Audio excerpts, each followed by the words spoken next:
Os políticos sul-coreanos são uma espécie à parte. Eles estão dispostos a fazer literalmente qualquer coisa para tentar resolver o problema da taxa de natalidade, exceto, é claro, resolver a causa principal. E quando eu digo qualquer coisa, eu não estou usando a força da expressão. Isso inclui um político promovendo a dança e exercício de Kegel, sim, pompoarismo, em rede nacional como solução mágica para a fertilidade. Ou sugerir que as meninas comecem a escola um ano mais cedo que os meninos. O motivo? Para que elas fiquem mais atraentes para os colegas de classe mais velho quando chegarem na idade de casar. Porra, que você tá falando? Pois é, eu li isso também e não acreditei. Se você já assistiu qualquer filme do diretor Bong Joon-ho, gente, eu não sou muito bom com coreano, qualquer coisa me corrigem aí, como Parasita ou O Hospedeiro, você já sabe a mensagem subliminar. A Coreia do Sul é um lugar profundamente fudido. Este é um país que é literalmente administrado por 3 conglomerados: Samsung, LG e Hyundai. E eles têm uma cultura de trabalho tóxica, um sistema escolar que beira a tortura, e tem um desafio extremamente importante também, que é a taxa de natalidade. A taxa de natalidade não é apenas baixa, é a pior da história da humanidade em tempos de paz. Recentemente, ela despencou para a casa de 0,65 a 0,7 nascimentos por ano. Para você ter uma noção, um país precisa da taxa de 2,1 para manter a população estável. Se cair abaixo de 1,0, matematicamente o país desaparece em algumas gerações. Eles estão em 0,7. É um suicídio demográfico em câmera lenta. Então a pergunta que fica é por que essas mulheres sul-coreanas não querem fazer bebês com esses twinks bonitos, ricos, fofos, estilosos e com cara de K-pop? A resposta curta,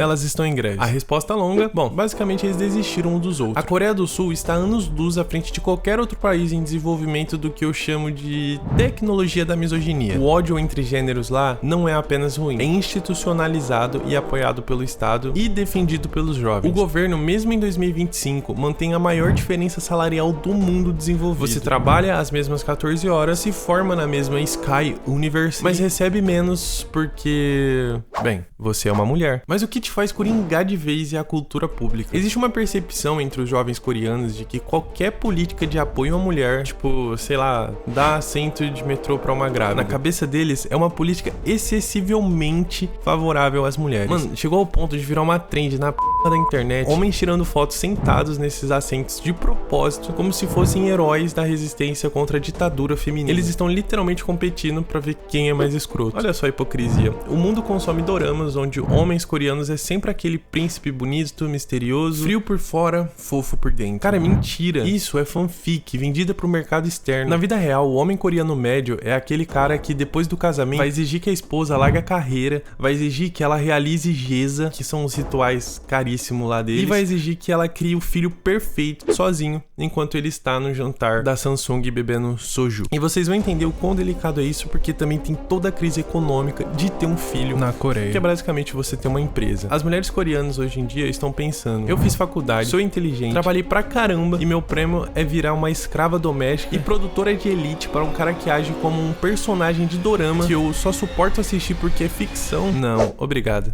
Bom, e o ápice da tecnologia da misoginia é o MOCA, os crimes de câmeras espiãs. Eu estou falando de homens instalando câmeras minúsculas em banheiros públicos, vestiários de escola, provadores de loja, até em motéis, para filmar mulheres sem consentimento. Essa não é uma coisa que acontece esporadicamente, isso é uma epidemia lá. As mulheres sul-coreanas vivem com medo constante, elas checam os banheiros antes de usar, elas cobrem as lentes das câmeras. E o que o sistema faz? Absolve ou dá penas leves para os criminosos, enquanto reage com dureza contra as vítimas que protestam contra esse absurdo. E obviamente, quando o Estado e a cultura protegem ativamente o predador e penaliza a vítima, o que você espera que uma mulher faça nessa situação? Ela não vai trazer um filho para ser criado nesse ambiente. Ela não vai botar uma filha no mundo que pode ter a vida destruída por um vídeo vazado de um babaca no metrô. E a resposta delas veio de uma forma de boicote total, que é o movimento 4B, que é sem casamento, sem parto, sem namoro e sem sexo com homens. É a greve mais eficaz do século. É o último recurso de quem percebeu que o custo de participar disso é alto demais. E para finalizar, o laboratório da aparência. A Coreia exige que as mulheres invistam dinheiro, dor e tempo para serem aceitas. Uma em cada 4 já fez plástico. Você se submete a essa escravidão da beleza só para ser elegível para um mercado de trabalho ou casamento que vai te exigir submissão e pobreza de tempo. O saldo final é negativo, velho. A Coreia do Sul não tem problema de natalidade, tem um problema de homem coreano toxicamente irrealista e obviamente as mulheres, por pura inteligência, decidiram simplesmente sair do jogo e elas estão certíssimas. Mas beleza, você sabe sabe de tudo isso e você é uma mulher extremamente otimista, um cara extremamente otimista, ignora a misoginia e quer ter filhos. Parabéns, você vai falir. A Coreia do Sul é tão competitiva que ela não é só um lugar caro pra você ter uma criança. Ela exige um capital de risco. Eu tô falando de cerca de 300 mil dólares pra levar um filho até a maioridade. Isso é o preço de um Audi R8. Ou seja, seu filho é um projeto de alto risco. E se ele falhar, você perdeu tudo. Seu filho tem que ser